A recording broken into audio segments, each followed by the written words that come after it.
Hi, my name is Jamie Seacrest. I'm going to be doing our case study for EDL 854 on the budget debacle.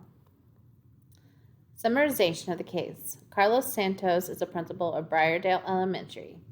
Briardale Elementary is located in the center of a town. Briardale Elementary is in the middle of a diverse community. Briardale Elementary serves as the town's community meeting center. Briardale Elementary is a K-5 building that serves 600 students. It is one of the 6 elementaries in the district. Mr. Barely is a new parent to the school community and was chosen to lead the Briardale Foundation. Mr. Barely was motivated to raise the most money that the foundation has seen to add innovative curriculum programs to the existing programs that the school has. Mr. Barely is a Harvard graduate. Mr. Santos spent time with Mr. Barely and informed him of his job as a fundraiser. Mr. Santos explained the role of a president and his responsibilities to meet with the school site curriculum committee and inform them of any deals, and he explained this to Mr. Barely. Mr. Barely came up with an idea of a raffle with a chance to win cash for his fundraising idea. Since in college, the frat he was in raised a lot of money doing this type of fundraising. The night of the raffle, the local sheriff was tipped off that the raffle was happening at the Briardale Elementary. Mr. Barely was arrested by the sheriff after the first raffle ticket was drawn. He was booked and released the night of the event. Mr. Barely was convicted of a misdemeanor and placed on probation. Mr. Santos and the school community was embarrassed. It had a lasting effect on the school. Some legal and ethical issues that arose from the case. Some legal issues is the state laws on the use of raffle tickets, the procedures that need to be followed when selling raffle tickets and keeping track of the tickets sold. Some ethical issues, the not knowing the laws and procedures and laws of the fundraising, having more involvement from the principal, wanting to make it a competition with his old frat brother. So, the president of Briardale Foundation, Mr. Barely, held a raffle for cash event to raise money for the school's curriculum. Mr. Barely was arrested and charged with a misdemeanor, and the school's reputation was affected in the process. So, some people involved. We have Carlos Santos, principal of Briardale Elementary.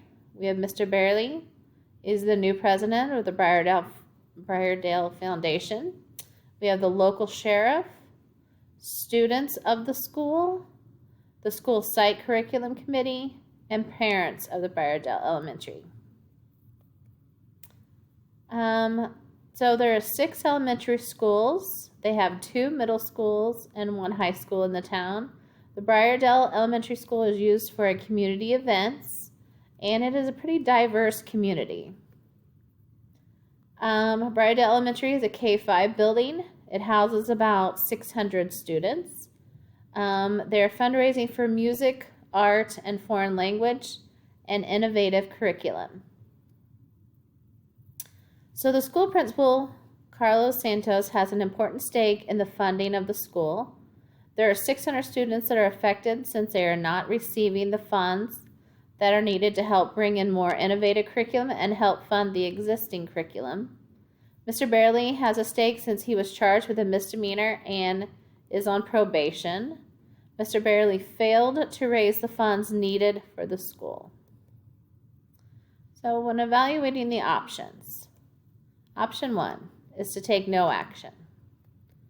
Option 2 is to remove Mr. Barely from his duties. And option 3 would be develop a policy for fundraising and work with Mr. Barely. So looking at option 1, there really is no pros, but some of the cons are the community looking poorly at the school. The school could face legal issues, and they could, and they're not able to fund the curriculum that they wanted to fund for the school year. Option 2, to let Mr. Barely go from being president. Some pros of this: Mr. Barely owns up for his responsibility of the action. A new president for the foundation may do a better job at fundraising that is not illegal. Some cons of this is it's not really fair to blame Mr. Barely completely for the illegal fundraising. There are other people that were involved. Some other cons is there's a loss of money, but not a plan to fix it into where that does not happen again. Option 3 is develop a policy for fundraising and work with Mr. Barely. Some pros of this would be, Mr. Barely can keep his position. He does have the school interest at the heart. He could raise money for the school, and it could prevent future events similar to this one from happening again. Some cons of this would be that there still could be some community members not happy with Mr. Barely and that he gets to keep his job. And it will take some time coming up with a policy for the school. But looking at the selections, I felt that the best one was option 3, to develop a policy for fundraising and working with Mr. Barely. This will help keep the situation from happening again, and Mr. Barely gets a second chance at helping the school. So, implementation of the plan. The first thing I would do is to come up with a comprehensive plan. I would make sure to research policies and laws on the correct way to fundraise.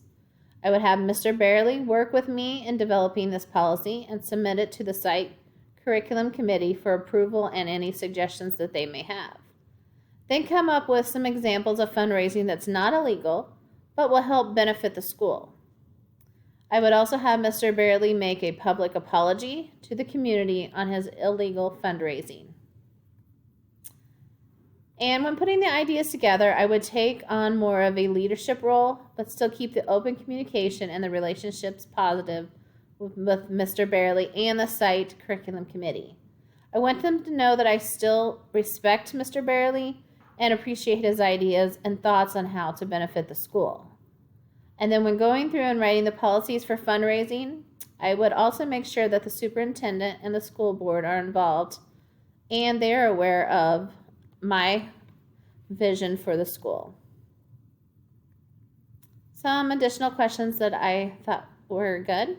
Who do we believe oversees the foundations and regulate their activity? Well, I think it should be a collaboration of the president of the foundation, the principal of the school, and the site curriculum committee. I think they all need to have an oversee of what the foundation does. What are the legal considerations? Well, that the school could be in legal trouble and they could lose their federal and state funding. The school could be shut down and the principal could eventually lose their job. Should foundations be chaired by parents or school employees? I think that they should be chaired by both. I think that you need some ideas from parents, but need the school employees to help keep it ethical and legal for the school.